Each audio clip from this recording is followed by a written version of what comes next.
Yo, welcome back to Wavetech, a technical Minecraft server with some of the craziest and biggest projects ever made in survival. Let's kick this month's update off with the Lost Santa's Quarry. This project started almost half a year ago in October 2024 when I decided that we need to build a nether quarry. There were a couple reasons why. First of all, I was very bored and I wanted to break some bedrock, but also I've always wanted to build a giant nether quarry. But as a server, we kinda actually needed to finally get our hands on some netherrack and soul soil, because we never really had a lot of them and they can be rather useful. After all, they are blocks, and if a block exists, you can potentially use it for giant perimeter decoration. So the project started off with me building a bedrock breaking setup designed by a fellow Wavetech member, Kate. It's very similar to what I showed in my other bedrock breaking video, but this setup is just better in every single way. The breakers ran for around 1.5 months, after which ZeroX and I built the quarry on SMP, which was also designed by Kate. This machine is f***ing incredible. Its main advantage over almost any other quarry is that it's bottom trenchless, which is incredibly useful in the nether.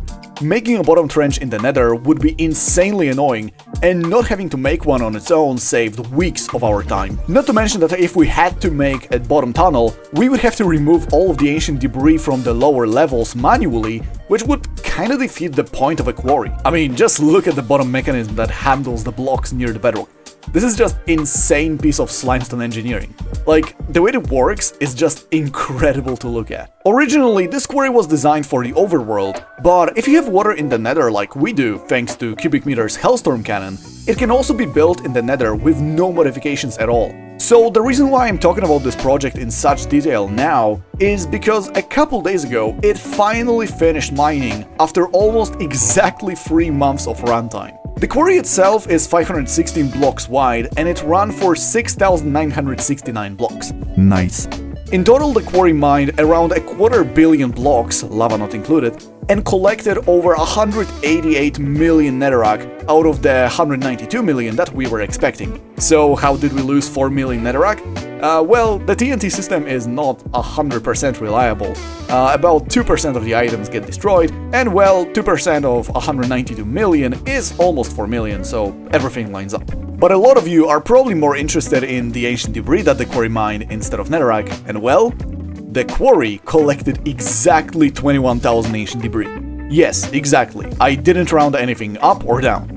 When I was writing the script for this video, I went to every storage and analyzed how much debris there was in each one of them, and the total was exactly 21k. And that, combined with all the debris that we have at main storage, brings our net worth to over 200,000 ancient debris. Well, obviously the items from the mixed boxes will first have to be sorted to be useful, but that's a problem for later. I've seen a lot of people ask me to show the Mega Nether perimeter with distant horizons, so here it is. The quarry was expansion part 10, and last month I showed that we're also done with part 11 as well. The perimeter is currently 6,969 blocks by 5,264, so it has an area of over 36.6 million blocks, which means that it's back on top as the world's biggest perimeter ever. Very, very nice. It's kinda hard to get a sense of scale for this perimeter, even with distant horizons. Jesus. I unironically might make like a 15-minute unedited video of me just flying around its edge as an attempt to get a real sense of scale for this project. Passive mob farm. Remember how in the last month's update I said, I hope that in the March update I will be able to show you at least one of those walls completely built on SMP. Yeah, I clearly misunderstood the combined power of unemployment dedication of our members. We managed to build the entire decoration, all 4 walls with trees, over 1.2 million blocks in just a single week. Incredible. Considering the scale of this build and the amount of blocks that had to be placed, this is easily the most successful build event in the almost 5-year-old history of the server. So with the walls being built, the project is done. We even ran the farm itself for around 2 days, but unfortunately we quickly realized that the gas looting system that I showed last week kinda sucks. As you can see from this clip, the fireball wasn't doing any damage. And also, when there was a horse, it tanked like 3 fireballs without the explosion affecting any other mobs, so we decided that despite the system being very funny, we will not use it, and instead we will just have a regular player-based armor stand looting. Also, remember how I accidentally caused the gas to shoot at me, and so it broke the nether portals on the nether side? I finally repaired them with update suppression, and also I upgraded the frames from obsidian to netherite. Why? Funny.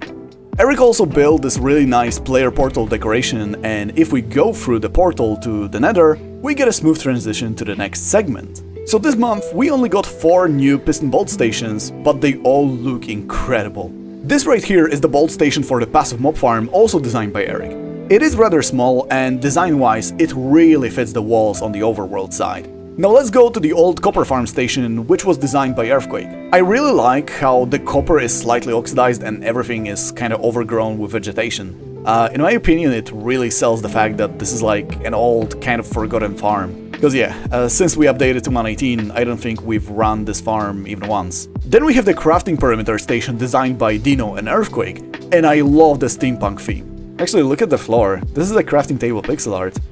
That is pretty cool. And finally, we have the green screen perimeter deco designed by Skews. This decoration has literally nothing to do with what's on the overworld side. Clearly, Skews just wanted to go crazy, and yeah, he definitely did.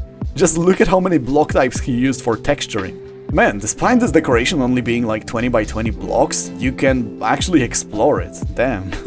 But by far the funniest and also my favorite detail that I found is that he used nether stars inside of invisible item frames as stars in the sky. This is actually amazing. Mapart tech. Now this is something that I genuinely forgot to include last month, and that is a bunch of mapart tech designed and built by Crubleigh and Magic. Generally in technical Minecraft you have a bunch of specialties like piston doors, tree farms or slimestone. Now Crubleigh and Magic don't specialize in anything like that. They specialize in mapart tech, which I guess you could define as any kind of machinery or advanced techniques that have to do with maps. Now we're finally at the mapart canvas.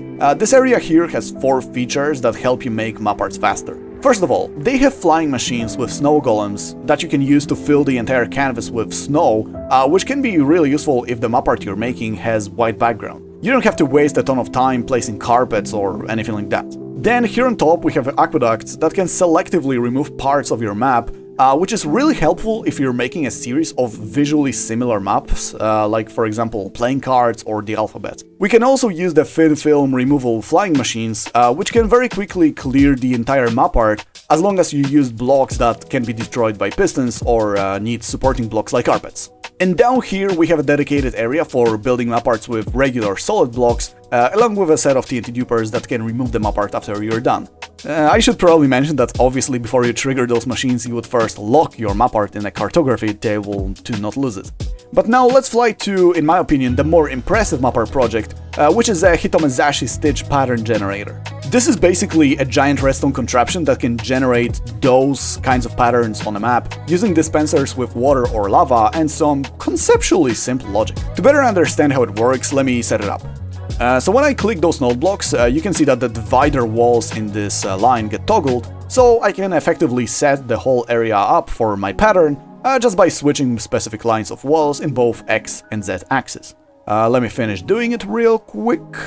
So the algorithm that decides whether the water or lava dispenser should trigger is pretty simple. We start it all by filling the first cell with a chosen liquid, let's say lava. So now the machine basically goes out in both directions, and whenever there is a wall, it will simply switch to a different liquid. And if there is no wall, the dispensed liquid is the same. There are a couple other functions, so let's maybe use the randomizer. So it will basically clear the entire board and then randomize each input and start filling it with liquids again. So yeah, here we go, it's done. But in my opinion, the randomized ones look kinda bad. I definitely prefer playing with this machine manually to generate more organized patterns. So there were a couple other smaller projects here and there that I have to mention. First of all, Squibble, a fellow Wavetech member, recently discovered and developed a whole new way of doing wireless redstone transmission with wind charges of all things. Basically, if an arrow shot by you hits a wind charge, it will be redirected in the same exact direction as you are facing. Not the direction that the arrow is facing or going, no. the exact direction where you as the player are facing. So if I go a bit away from the chamber and I look in a very specific point in the sky, I will be teleported. Very cool. This is revolutionary. You definitely need to check his videos on this topic if you somehow haven't already. Also, Acacia-chan recently finished his design for a 72k per hour lava bucket farm, which Tropical already started building in survival. What will we use the lava for? Well, definitely to get enough lava to build the lava farm itself, but other than that, nobody really knows what we can do with so much lava. Like, yeah, we have no idea. I mean, let's be honest, we're mostly building it because it's a really cool farm made by our member. This is enough of an excuse to be built on the server. So yeah, that was it for this month. Thank you all for watching and please subscribe to not miss the next month's update. See ya!